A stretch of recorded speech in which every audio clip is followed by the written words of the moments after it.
রাসূল করিম সাল্লাল্লাহু আলাইহি ওয়াসাল্লাম মারে মদিনায় একবার বসা, এমত অবস্থায় অগণিত সাহাবায়ে কেরাম তার সামনে বসা।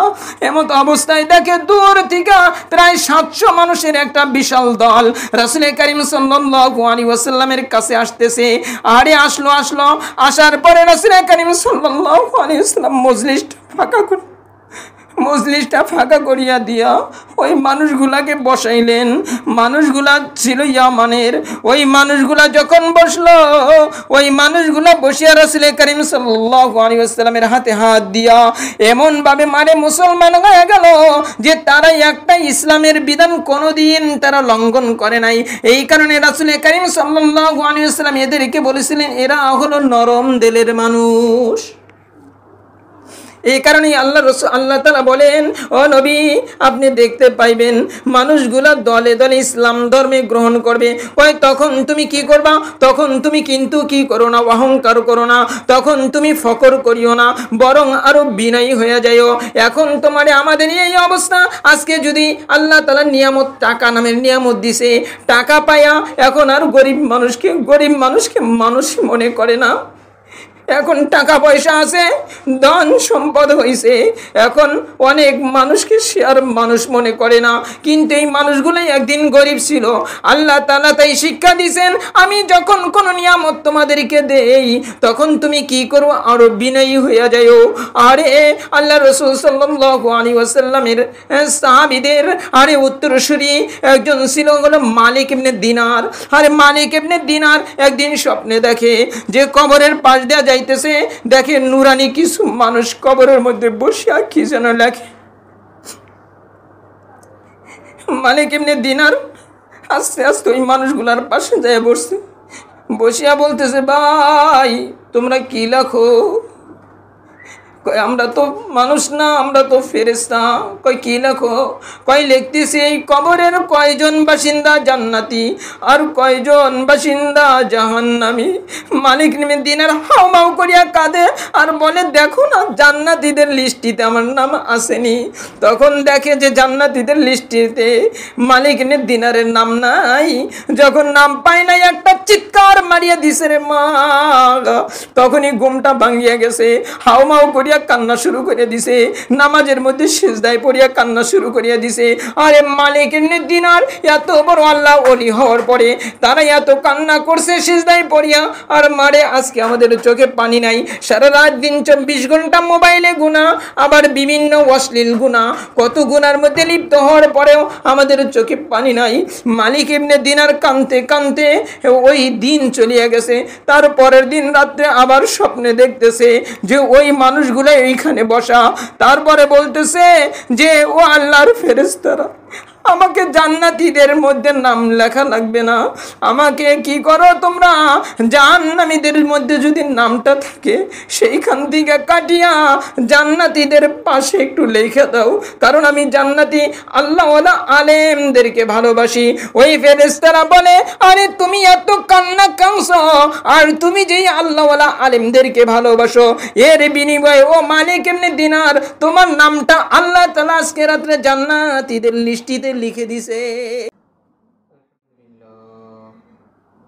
আলহামদুলিল্লাহ ওয়া কাফা ওয়া সালামুন আলা ইবাদিহিল্লাযীনা ইসতাফা। আম্মা বা'দ ফাআউযু বিল্লাহি মিনাশ শাইতানির রাজীম। বিসমিল্লাহির রহমানির রহিম।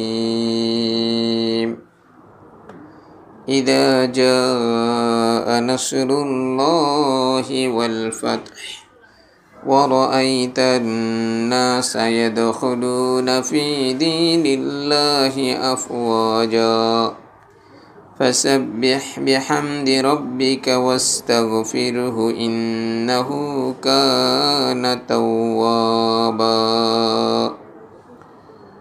صدق الله مولانا العظيم وصدق رسوله النبي الكريم ونحن على ذلك لمن الشاهدين والشاكرين والحمد لله رب العالمين।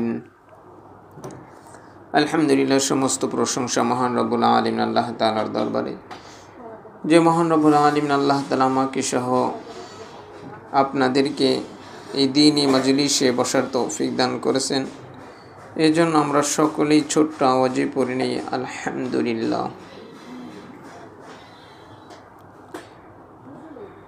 জি, তর্জমা করছিলাম কিন্তু এর তাফসির শেষ হয়েছিল না, একটু বলছিলাম আর কি, এটা একটু বলছিলাম। আচ্ছা, তারপরে শোনেন, একটা বিষয় বারবার শুনলে দিলের ভিতরে বসে সহজে। তো যাই হোক, আমাদের ধারাবাহিক নামাজের ভিতরে যেই সূরাগুলো আমরা পড়ি, ছোট ছোট সূরা, এই সূরাগুলোর সংক্ষিপ্ত আকারে সাদামাটা তর্জমা এবং কিছু ব্যাখ্যা সহকারে আমরা আলোচনা করতেছিলাম। তো সেই প্রেক্ষাপটে আজকে সূরাতুন নাসর, সূরাতুন নাসরি আমরা এর তর্জমা বলেছিলাম। রব্বে কারীম বলেন, ইদা জাআ নাসরুল্লাহি ওয়াল ফাতহ, যখন আল্লাহর সাহায্য ও বিজয় আসবে, যখন আল্লাহ তাআলার সাহায্য এবং বিজয় আসবে। ওয়ারাআইতান নাসা ইয়াদখুলুনা ফি দীনিল্লাহি আফওয়াজা, এবং তুমি মানুষকে দেখবে দলে দলে আল্লাহর দ্বীনে প্রবেশ করছে। রাসূল করিম সাল্লাল্লাহু আলাইহি ওয়াসাল্লামকে রব্বে কারীম বলেন যে যখন আমি আল্লাহর সাহায্য এবং বিজয়টা তোমাদের পক্ষে যাবে, তখন তুমি দেখতে পাইবা যে মানুষগুলা দলে দলে ইসলাম ধর্মের ভিতরে প্রবেশ করতেছে। তো তখন তোমার কাজ কি হে নবী, তোমার কাজ কি? ফাসাব্বিহ বিহামদি রাব্বিকা ওয়াস্তাগফির ইন্নাহু কানা তাওয়াবা, তখন তুমি তোমার প্রতিপালকের প্রশংসা সহ তার পবিত্রতা ঘোষণা করো এবং তার কাছে ক্ষমা প্রার্থনা করো। ইন্নাহু কানা তাওয়াবা, নিশ্চয় তিনি অতি ক্ষমাশীল। এটা হলো সূরার তর্জমা। রব্বে কারীম এখানে বলতেছেন, হে নবী, যখন তুমি দেখবা যে আমি আল্লাহর সাহায্য এবং বিজয় আসতেছে, তখন তুমি দেখবা যে মানুষগুলা দলে দলে ইসলাম ধর্মে প্রবেশ করছে। তখন তোমার কাজ হলো তুমি বেশি বেশি তাসবিহ পড়বা, হামদ পড়বা, ইস্তিগফার করবা, তওবা করবা। এর ব্যাখ্যা, সাদামাটা কিছু ব্যাখ্যা। রব্বে কারীম বলেন যে যখন আল্লাহ তাআলার সাহায্য আসবে, যখন আল্লাহ তাআলার সাহায্য আসবে এবং বিজয় আসবে, এর দ্বারা কি উদ্দেশ্য? আমরা তো এর তর্জমা বুঝলাম, কিন্তু আল্লাহ তাআলা কি বুঝাইতে চেয়েছেন এইখানে আমাদের গুরুত্বপূর্ণ বিষয় এটা, যে আল্লাহ তাআলার সাহায্য যখন আসবে এবং বিজয় যখন আসবে, এই বিজয় দ্বারা সমস্ত মুফাসসিরিন ইকরাম বলেন যে এই বিজয় দ্বারা উদ্দেশ্য হলো মক্কা বিজয়। কি বিজয়? মক্কা বিজয়। কারণ আমি বলেছিলাম যে রাসূল করিম সাল্লাল্লাহু আলাইহি ওয়াসাল্লাম জন্মগ্রহণ করেন কোথায়? মক্কায়। মক্কায় 40 বছর বয়সে রাসূল করিম সাল্লাল্লাহু আলাইহি ওয়াসাল্লাম নবুয়ত প্রাপ্ত হন। নবুয়ত পাওয়ার পরে রাসূল করিম সাল্লাল্লাহু আলাইহি ওয়াসাল্লাম মক্কায় থাকেন 13 বছর। কত বছর? 13 বছর মক্কায় থাকেন। কিন্তু মক্কার মানুষগুলা মুষ্টিময়, কিছু মানুষ ইসলাম ধর্ম গ্রহণ করেছিল, আর অধিকাংশ মানুষ ইসলাম ধর্ম গ্রহণ করে নাই। বরং যারা গ্রহণ করেছে তাদেরকে সহ রাসূল করিম সাল্লাল্লাহু আলাইহি ওয়াসাল্লামকে অনেক কঠিন নির্যাতন নিপীড়ন করেছে। তার একটা ঘটনা আপনাদেরকে শোনাই। রাসূল করিম সাল্লাল্লাহু আলাইহি ওয়াসাল্লাম একবার কি করলেন?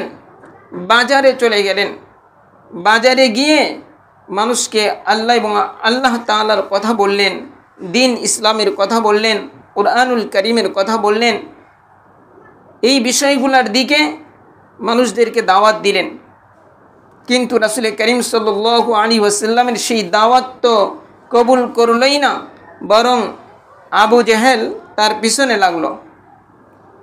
পিছনে লেগে রাসূল করিম সাল্লাল্লাহু আলাইহি ওয়াসাল্লাম একটা কথা বলে দাওয়াত দেয়, আর সে ছোট ছোট বাচ্চাদেরকে নিয়ে সেখানে হট্টগোল শুরু করে দেয়।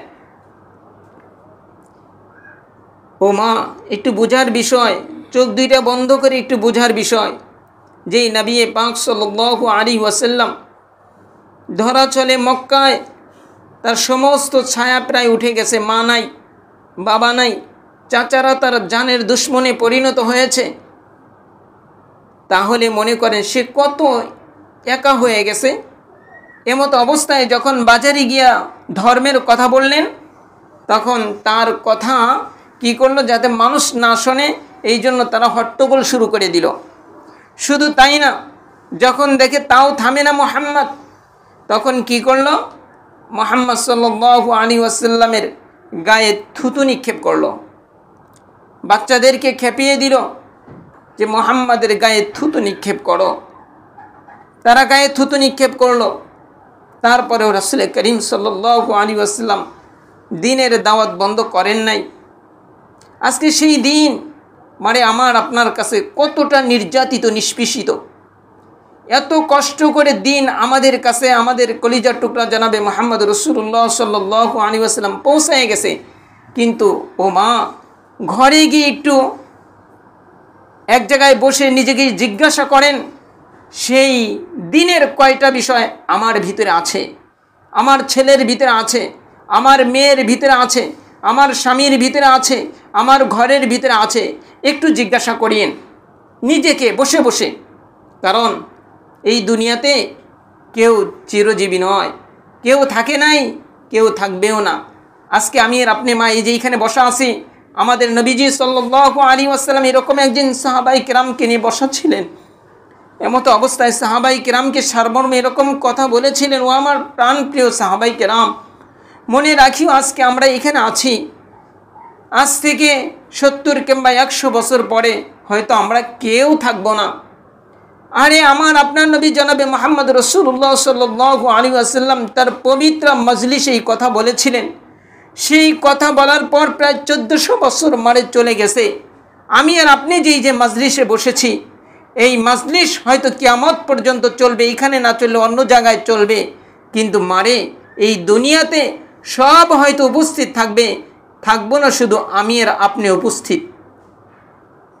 তাই নিজেকে জিজ্ঞাসা করিয়েন যে জনাবে মুহাম্মদ রাসূলুল্লাহ সাল্লাল্লাহু আলাইহি ওয়াসাল্লামের গায়ে থুতু নিক্ষেপ করা দিন, সেই দিনের কয়টা বিধান আমি আর আপনি পালন করি, চোখের বিধান কতটুক পালন করি, হাতের বিধান কতটুক পালন করি, জবানের বিধান কতটুক পালন করি, পর্দার বিধান কতটুক পালন করি, সালাতের বিধান কতটুক পালন করি, রোজার বিধান কতটুক পালন করি, হজের বিধান কতটুক পালন করি, জাকাতের বিধান কতটুক পালন করি। আরে যেই বিধানগুলোর জন্য রাসূল করিম সাল্লাল্লাহু আলাইহি ওয়াসাল্লাম পবিত্র শরীরে যেখানে আল্লাহ তাআলা মশা মাছি বসা হারাম করে দিয়েছিল, সেই শরীরে থুতু নিক্ষেপ করেছে। শুধু তাই না, আবু জেহেল কি করেছে, যে তার দলবল নিয়ে ওই পাথুরি বালু সেই পবিত্র শরীরের মধ্যে নিক্ষেপ করেছে। ও মা, আপনি একটু খেয়াল করে দেখেন তো, যদি আপনার শরীরে কেউ থুতু নিক্ষেপ করে, আপনার বাবার শরীরে কেউ থুতু নিক্ষেপ করে, আপনার স্বামীর শরীরে কেউ থুতু নিক্ষেপ করে, কতটুক কষ্ট, কতটুক যন্ত্রণা লাগবে। এই যে কথাগুলো যে বলতেছি, নিজের চক্ষু দুইটা বন্ধ করে একটু নবীকে নিয়ে কল্পনা করেন যে আমার নবীজি সাল্লাল্লাহু আলাইহি ওয়াসাল্লাম কতটুক অসহায় ইতিম ছিল, তারপরেও সেই চাচাদের পিছনে কত মেহনত করেছে, থুতু নিক্ষেপ করেছে। শুধু তাই না, সেইখানে বালু নিক্ষেপ করেছে। এত কষ্ট করে দিনের দাওয়াত রাসূল করিম সাল্লাল্লাহু আলাইহি ওয়াসাল্লাম মক্কায় দিয়েছে, কিন্তু তারপরেও মুষ্টিময় কিছু মানুষ ইসলাম ধর্ম গ্রহণ করেছে।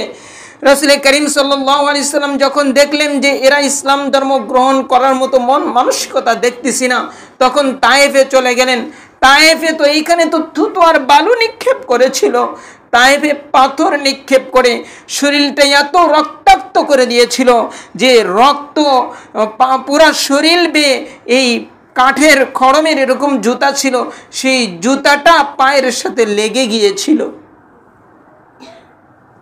মানে সেই কষ্টের দিন, সেই কষ্টের দিন। তো যাই হোক, এভাবে 13টা বছর মক্কায় থাকলেন। যখন দেখলেন মক্কার মানুষগুলা এরকম মানে কি করে না, ইসলামের ভিতরে ঝুঁকতেছে না, তখন রাসূল করিম সাল্লাল্লাহু আলাইহি ওয়াসাল্লাম আবু বকর সিদ্দিক এদিকে গেলে মূল বিষয়ে যাইতে পারবো না, তো যাই হোক সেইখান থেকে হিজরত করে মদিনায় চলে গেলেন। কোথায় চলে গেলেন? মদিনায়। মক্কায় ছিলেন 13 বছর, মদিনায় নবুয়ত পাওয়ার পরে 10 বছর। কত বছর? 10 বছর। রাসূল করিম সাল্লাল্লাহু আলাইহি ওয়াসাল্লাম কি করলেন? মদিনায় 10 বছর থাকতে কয়েকটা যুদ্ধ পরিচালনা করলেন। একটা হলো, প্রথম যুদ্ধ হলো বদরের যুদ্ধ, দ্বিতীয় যুদ্ধ হলো উহুদের যুদ্ধ, দ্বিতীয় যুদ্ধ উহুদের যুদ্ধ। তারপরে রাসূল করিম সাল্লাল্লাহু আলাইহি ওয়াসাল্লাম মদিনায় থাকার প্রায় সম্ভবত 8ম হিজরিতে, কত হিজরিতে? 8ম হিজরিতে, অর্থাৎ 8 বছর অতিবাহিত হয়ে গেছে। এমত অবস্থায় সাহাবাই কেরামের একটা দল নিয়ে বললেন যে চলো আমরা ওমরা করতে যাব। ওমরা এখন কোথায় করতে হবে? মক্কায় আসতে হবে। সাহাবাই কেরামকে নিয়ে মক্কার দিকে রওনা দিলেন।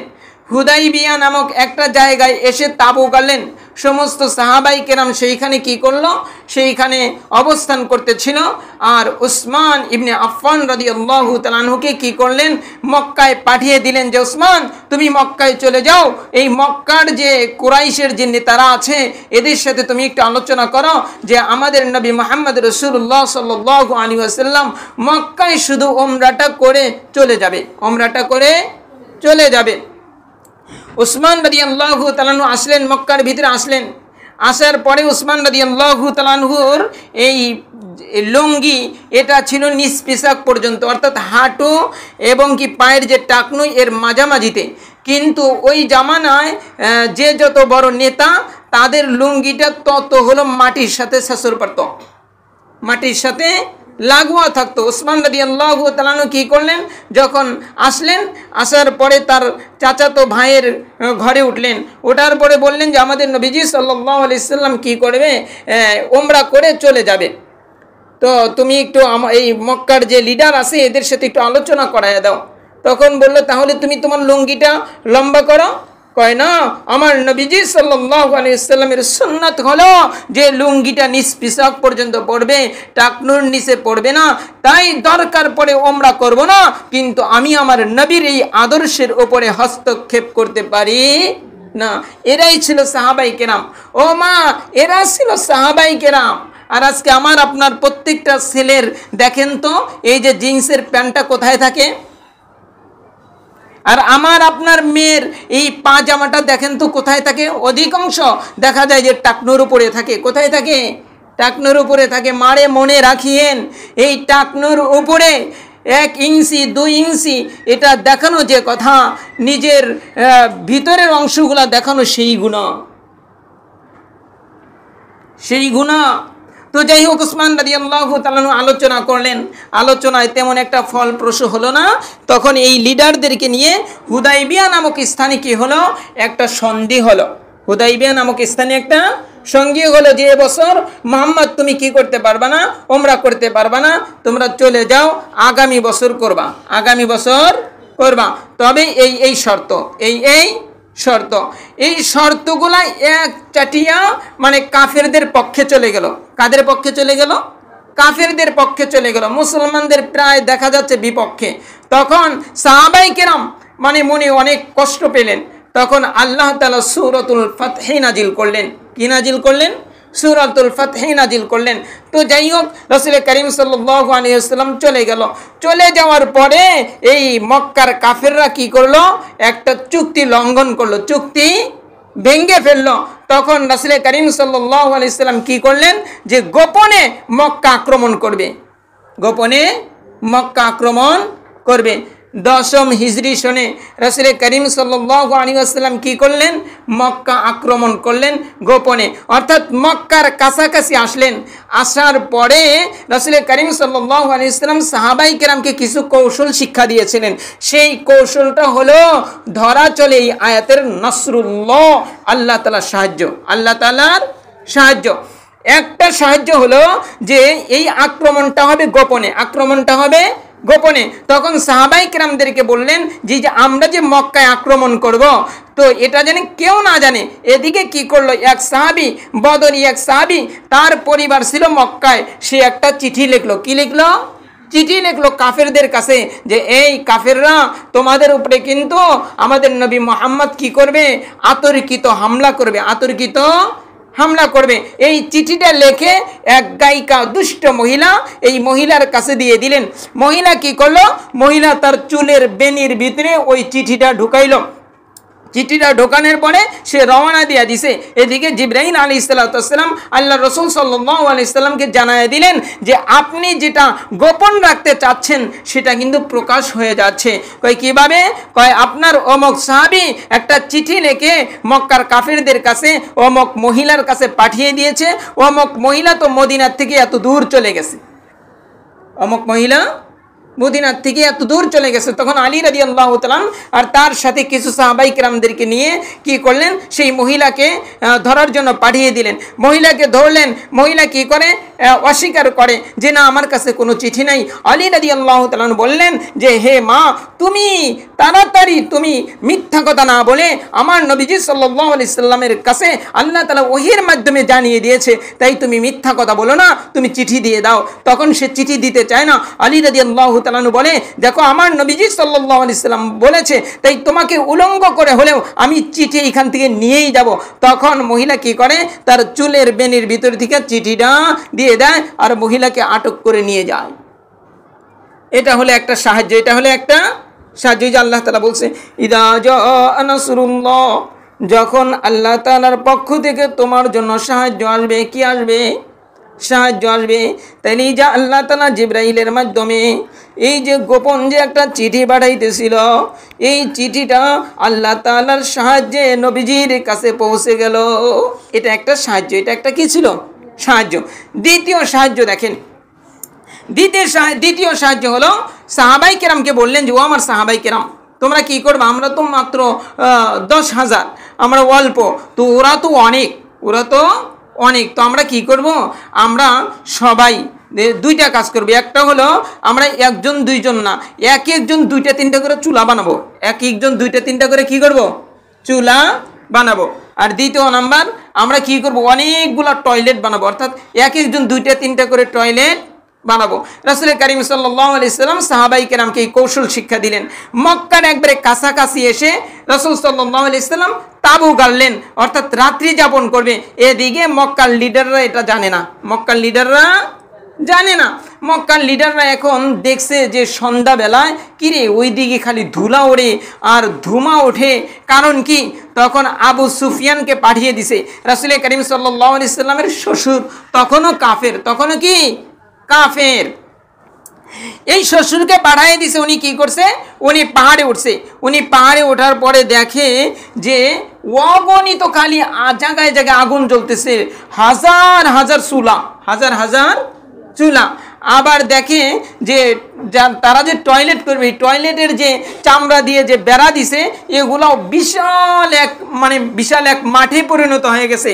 তখন কি করলো, এই আবু সুফিয়ান ভয় পায়া তার লিডারদেরকে বলল যে এদের সাথে আক্রমণ করা যাবে না, তাই ভালাই কি করি, এদের হাতে মক্কা ছেড়ে দেই, কারণ এরা সংখ্যায় অনেক, এদের সাথে যুদ্ধ করতে গেলে আমাদের স্ত্রীরা বিধবা হবে, আমাদের সন্তানগুলা কতল হয়ে যাবে, আমাদের মেয়েদেরকে বন্দি করে নিয়ে যাবে, তাই আমরা স্যালেন্ডার করি। কি করি? স্যালেন্ডার করি। এই যে এটা হলো আরেকটা সাহায্য না এটা, অর্থাৎ আসলে তো সংখ্যায় তারা কম, কিন্তু ওই যে আল্লাহ তাআলা একটা কৌশল নবীজি সাল্লাল্লাহু আলাইহি সাল্লামকে শিখিয়ে দিয়েছে, ওই কৌশলেই রাসূল কারীম সাল্লাল্লাহু আলাইহি সাল্লাম যুদ্ধ ছাড়া পুরা মক্কা বিজয় হয়ে গেছে। এই কারণে আল্লাহ তাআলা বলছেন ইদা জাআ নাসরুল্লাহি ওয়াল ফাত, যখন আমি আল্লাহর সাহায্য আসবে তখন তুমি কি করবা, পুরা মক্কা বিজয় করে ফেলবা। তাহলে আল্লাহ তাআলা কতভাবে সাহায্য করছে না। আর একটা সাহায্যের ঘটনা শুনে আপনাদেরকে, আপনারা কি বিরক্ত হচ্ছেন? বদরের যুদ্ধ হয়েছে না, এই বদরের যুদ্ধ, এই যে কাফের আবু জেহেলের নাম তো আমরা সকলেই শুনছি না। এই আবু জেহেলের কাছে মদিনার আর এক কাফের, তার নাম কাব বিন আশরাফ, তার নাম কাব বিন আশরাফ। এই কাব বিন আশরাফ চলে গেছে, যাওয়ার পরে এখন আবু জেহেলকে বলতেছে, এই তুমিও লিডার, মক্কার লিডার, আমি হইল মদিনার লিডার, আমি হইলাম মদিনার ইহুদিদের লিডার, তো একটু বলো তো এই যে মোহাম্মদ যে কথাগুলো বলে এটা সঠিক না? তখন আবু জেহেল বলে, সঠিকই তো, কিন্তু মাইনা নিলে তো আমাদের নেতামি থাকে না, আমাদের নেতামি থাকে না। কয় সঠিকই যদি না হইতো তাহলে বদরের যুদ্ধের পরাজয়ের কথা কি মনে নাই? কয় কেমনে? কয় বদরের যুদ্ধে তারা ছিল 313 জন, অর্থাৎ আমাদের নবীজি সাল্লাল্লাহু আলাইহি সাল্লামের সাহাবায়ে কেরাম তার যোদ্ধার সংখ্যা ছিল মাত্র 313 জন, আর তাদের ছিল 1000, তাদের ছিল 1000, আমাদের ছিল মাত্র কয়েকটা তলোয়ার, আর তাদের সবার কাছেই তলোয়ার ছিল। কিন্তু তারপরে আমরা পারি নাই, কি লিগে জানো? যে নবী মুহাম্মদ যে কি একটা বাহিনী নিয়ে আসছিল, এদের বিশাল তার দেহ এবং কি তার মাথায় পাগড়ি, পুরা সাদা তাদের লেবাস, তাদের পুরা চেহারা, এরকম মানুষ আমরা এই যে সিরিয়া, ইয়ামান, কত দেশে সফর করলাম, কিন্তু এরকম মানুষ দেখি নাই। আমরা যখন এদেরকে আক্রমণ করতে যাই এদের গায়ে লাগে না, কিন্তু তারা যদি আক্রমণ করে আমাদের একটা না কয়েকটা শুয়ে পড়ে, আমাদের কয়েকটা শুয়ে পড়ে। কয় যদি নবী মুহাম্মদ সত্যই না হতো তাহলে এই বাহিনীটা আইলো কোত্থেকে? এই বাহিনীটা আইলো কোত্থেকে? অর্থাৎ আল্লাহ তাআলা বদরের যুদ্ধে 500 ফেরেশতা পাঠিয়ে দিয়েছিলেন। কয়শো ফেরেশতা? 500 ফেরেশতা পাঠিয়ে দিয়েছিলেন। মানে আমি আর আপনি যদি সেরকম হতে পারি, আল্লাহ তাআলা সেই 500 ফেরেশতা এখনো এই প্রথম আসমানের নিচ দিয়ে খালি ঘোরাফেরা করতেছে, প্রথম আসমানের নিচ দিয়া ঘোরাফেরা করতেছে, কিন্তু এখন ওই রকম মানুষের বড় অভাব, ওই রকম মানুষের বড় অভাব। এই ঘটনা মনে হয়। আর একজন সাহাবীর ঘটনা আপনাদেরকে শুনাই, বলবো। ইমরান ইবনে হুসাইন, ইমরান ইবনে হুসাইন, ইমরান ইবনে হুসাইন রাদিয়াল্লাহু তাআলা, ওনার একটা রোগ ছিল, সুত রোগ। হাদিসের কিতাবের ভিতরে আছে এই রোগটা কেমন রোগ। এই রোগটা পুরো শরীর প্যারালাইসিস বানায় দেয়। শুধু তাই না রে মা, শরীরের ভিতরে রক্তগুলা পানি বানায় দেয়, রক্তগুলা পানি বানায় দেয়। ও মা, এখন তো বড় উন্নত দুনিয়া, রক্ত পাল্টান যায়, কিন্তু আমার আপনার নবীর যুগে কি এরকম রক্ত পাল্টান যাইতো নি? পাল্টান যাইতো না। হুসাইন, ইমরান ইবনে হুসাইন রাদিয়াল্লাহু তাআলা একবারে বিছানার সাথে লেগে গেছে। হাদিসের ভিতরে আসছে বিছানার সাথে লেগে যায়, ক্ষান্ত হয় নাই। বিছানার যেই জায়গায় তার পায়খানার রাস্তা পড়তো ওই জায়গায় কি করে দিয়েছিল? ছিদ্র করে দিয়েছিল। সেইখান দিয়েই পায়খানা করত, সেইখান দিয়েই কি করতো? এগুলো পরিষ্কার পরিচ্ছন্ন করত। হুসাইন, ইমরান ইবনে হুসাইন রাদিয়াল্লাহু তাআলা আনহুকে আর একজন তার বন্ধু মুতাররিফ ইবনে আব্দুল্লাহ দেখতে গেছে। মুতাররিফ ইবনে আব্দুল্লাহ দেখতে গেছে। দেখতে যাওয়ার পরে ইমরান ইবনে হুসাইন রাদিয়াল্লাহু তাআলা, আরে যাদের জীবনটা রাসূল করিম সাল্লাল্লাহু আলাইহি ওয়াসাল্লামের জন্য মারি উৎসর্গ করে দিয়েছে, ও মা, আমার আপনার যদি একটু অনিষ্টি হয়ে যায়, আমার আপনার যদি একটু ক্ষতি হয়ে যায়, আমি আর আপনি কত অভিযোগ আল্লাহ তাআলার কাছে করি যে আল্লাহ আমাকেই দেখলা। বলি কি বলি না? অনেকেই মুখে না বললে দিলে দিলে কিন্তু বলে, হায় হায় আমার যত বিপদ খালি আমারই। কতজন কত হাসি খুশিভাবে থাকে, কতজন কত সুখে থাকে। বিপদ কি মালিক শুধু আমাকেই দিছো নাকি? আমরা এরকম মুখে না বললেও দিলে কিন্তু আমাদের আসে, আসে না?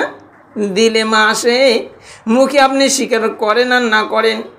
এই মুতাররিফ ইবনে আব্দুল্লাহ যখন দেখলেন, আরে যেই সাহাবী রাসূল করিম সাল্লাল্লাহু আলাইহি ওয়াসাল্লামের জন্য নিজের জীবনটাকে উৎসর্গ করে দিছে, আজকে মৃত্যুর দ্বার প্রান্তে আইসা এত কঠিন অবস্থা, বিছানার সাথে পুরো শরীরটা লেগে গেছে, এরকম দেখিয়া মুতাররিফ ইবনে আব্দুল্লাহর চোখ দিয়া ঝরঝর করিয়া পানি পড়ে।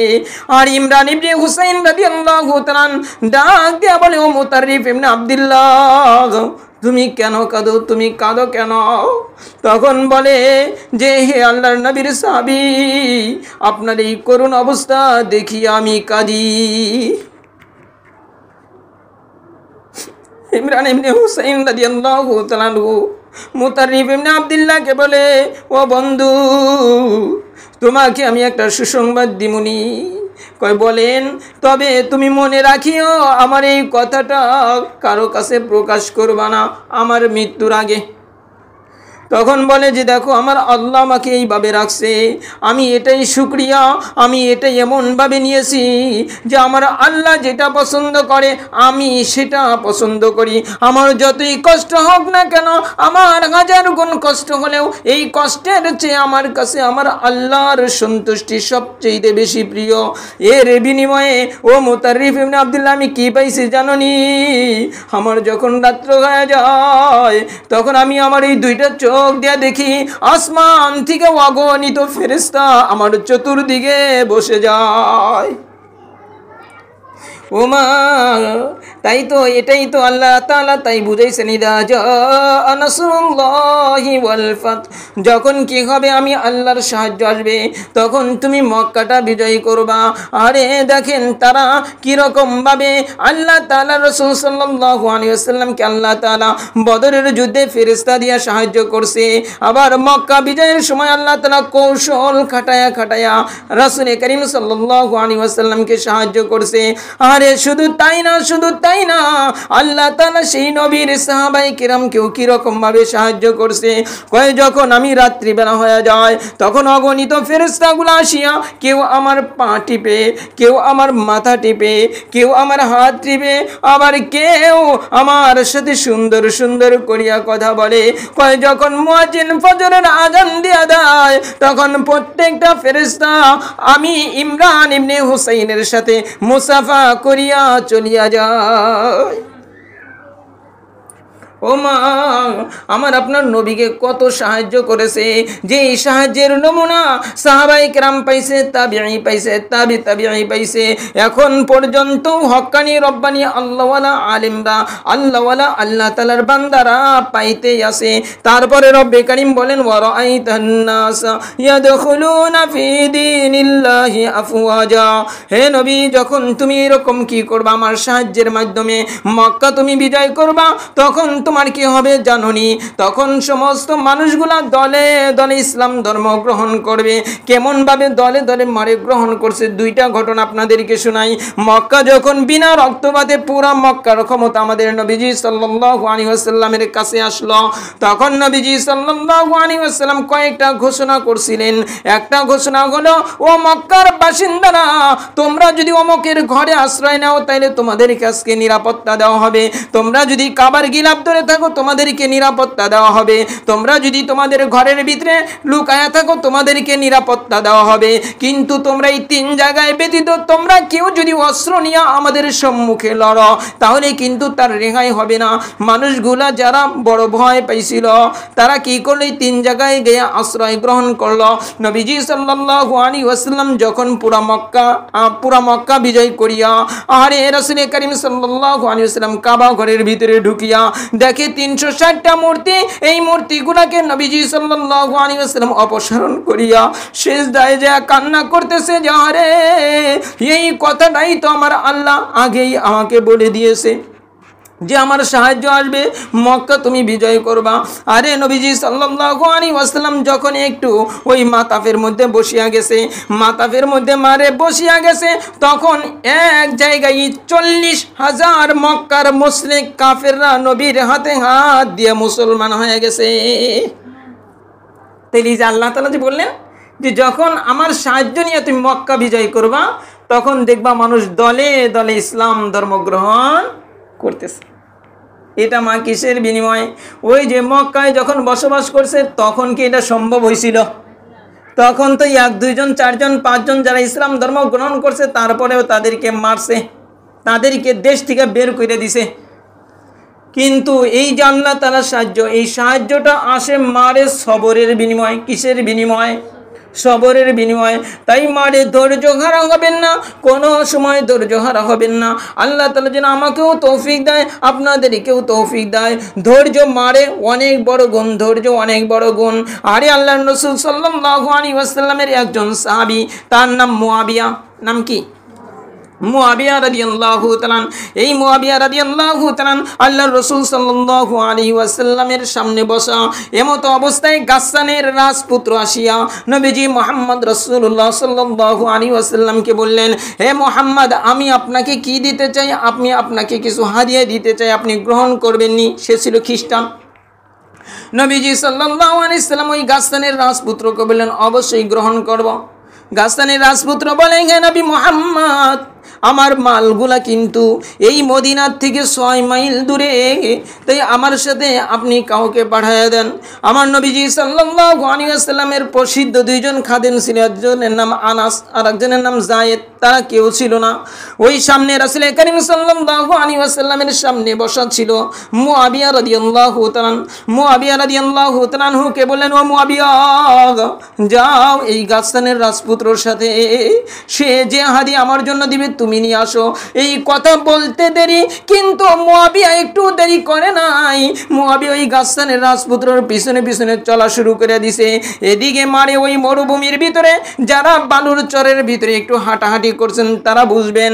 আরে বালুর মধ্যে যখন ওই চৈত্র মাসের রৌদ্রটা পড়ে, বালুটা এত গরম হয়ে যায় মনে হয় চাউল দিলে খই হইয়া যাবে। আর যদি ওই মক্কার যখন ওই পাহাড়ি বালু হয় তাহলে তো কোনো কথাই নাই। ওদিকে মুআবিয়ার পায়ে মারে কি নাই, জুতা নাই, জুতা ছাড়াই ওই রাজপুত্রর পিছনে পিছনে মারে রওনা দিছে। কিছু দূর যাওয়ার পরে যখন আর সহ্য হয় না, তখন মুআবিয়া ওই গাসসানের রাজপুত্রকে বলে, ও রাজপুত্র, তুমি যেই ঘোড়ার উপরে চড়ছো আমার তো পায়ে সহ্য হচ্ছে না, আমাকে তোমার ওই ঘোড়ার উপরে উঠায় নাও, নচেত তোমার জুতা জোর আমাকে দাও।